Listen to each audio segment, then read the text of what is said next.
Hello बच्चों, let's see this question. इस question में दो स्टेटमेंट दिए गए हैं, स्टेटमेंट 1 एंड स्टेटमेंट 2। स्टेटमेंट 1 है a mixture of chloroform and aniline can be separated by simple distillation. Statement 2 है when separating aniline from a mixture of aniline and water by steam distillation, aniline boils below its boiling point। तो इस question के respect में सही option होगा।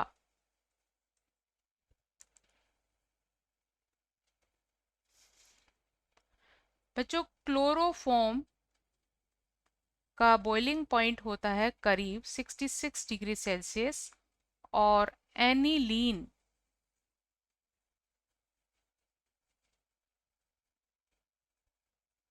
का boiling point होता है 184 degree Celsius. This is chloroform and this is aniline.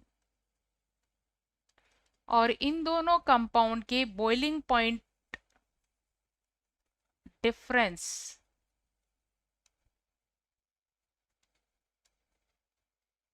काफी ज्यादा है।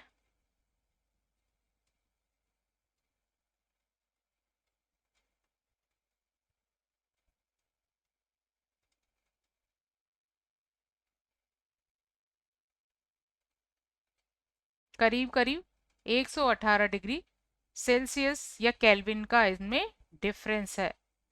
और इस केस में अगर दो लिक्विड्स के बॉइलिंग पॉइंट में डिफरेंस 25 डिग्री सेल्सियस से ज़्यादा हो तो उनको हम सिंपल डिस्टिलेशन से सेपरेट कर सकते हैं। टू लिक्विड्स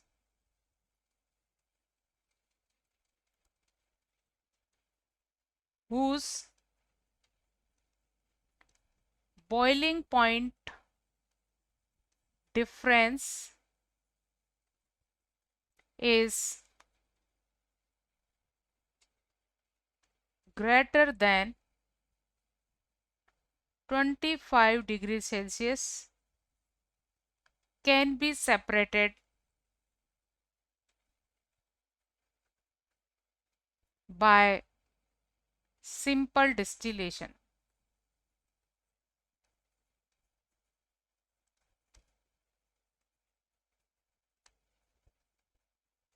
तो स्टेटमेंट 1 ट्रू है, क्लोरोफॉर्म एनिलीन को हम सिंपल डिस्टिलेशन से सेपरेट कर सकते हैं।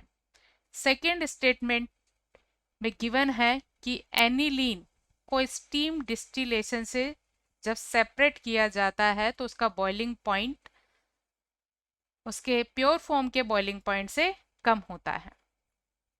जब दो लिक्विड का मिक्सचर लिया जाता है और उनके vapour pressure P1 and P2 हो, देन वो बॉयल होंगे जब उनका total vapour pressure atmospheric pressure के इक्वल हो। ठीक है बच्चों, कोई भी लिक्विड कब बॉयल होता है? According to definition of boiling point, if its vapour pressure is becomes equal to the vapor atmospheric pressure, then it's boil। तो यहाँ पर इन दो लिक्विड का मिक्सचर है एनिलीन एंड वाटर का, इनके total vapour pressure atmospheric pressure के equal है। तो ऑब्वियसली P1 या P2 is less than P atmosphere से कम होंगे।